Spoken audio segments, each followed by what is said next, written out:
उपराष्ट्रपति चुनाव पर मतदान लगातार जारी और इस मतदान पर चर्चा के लिए हमारे साथ हैं हरियाणा से राज्यसभा सांसद रामचंद्र जांगड़ा जी। सर, आप भी अपने मताधिकार का उपयोग करके आए उपराष्ट्रपति पद को लेकर के, किस तरीके से आप मानते हैं क्या रहेगा नतीजे, क्योंकि एनडीए और इंडिया गठबंधन लगातार दावे तो दोनों तरफ है। देखिए, मैं तो अपना सौभाग्य समझता हूं कि मुझे एक बार राष्ट्रपति पद के उम्मीदवार के लिए वोट करने का सौभाग्य प्राप्त हुआ, पर दूसरी बार उपराष्ट्रपति के उम्मीदवार के लिए वोट डालने का सौभाग्य प्राप्त हुआ। और तीनों ही बार मेरा 2 बार तक परिणाम आ ही चुका है और तीसरा देश के सामने है कि विजय की तरफ मेरा वोट गया, क्योंकि हमारा एनडीए का पूरा बहुमत है और प्रधानमंत्री नरेंद्र मोदी जी की नीतियों के ऊपर पूरे देश को विश्वास है। तो अभी भी हमारे उम्मीदवार सीपी राधाकृष्णन जी जो एनडीए के उम्मीदवार हैं, भारी मतों से जीतने वाले हैं। ये पूरे देश के सामने आंकड़े स्पष्ट हैं, तो मैं तो अपना सौभाग्य मानता हूँ। लेकिन आप भी कह रहे हैं, तमाम अगर बात करें एनडीए से जुड़े नेता कह रहे हैं, लेकिन विपक्ष अभी भी, इंडिया गठबंधन अभी भी कह रहा है अंतरात्मा की आवाज़ नजर आएगी। वो क्रॉस वोटिंग का कहीं इशारा कर रहे हैं, उसको लेके क्या? अंतरात्मा तो पूरे देश की नरेंद्र भाई मोदी जी के साथ जुड़ी हुई है। अच्छी बात है, वो अंतरात्मा की बात कह रहे हैं। उनकी भी अंतरात्मा जाग जाए तो हम तो सौभाग्य समझते हैं देश का कि उनकी अंतरात्मा कुछ तो जागे।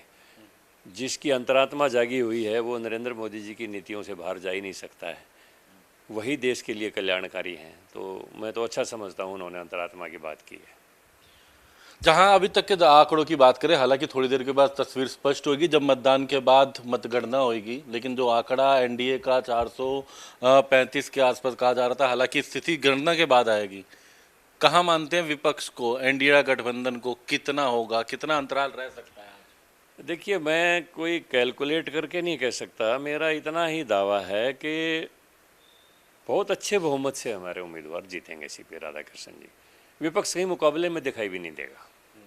तो सुबह तमाम, क्योंकि बड़े बड़े नेताओं को अलग जिम्मेदारी दी गई थी, जिस तरह के हरियाणा, पंजाब, हिमाचल, ये सारी जिम्मेदारी मनोहर लाल जी को थी। इसी तरीके से अलग अलग नेताओं को, बड़े नेताओं को उस राज्यों की थी।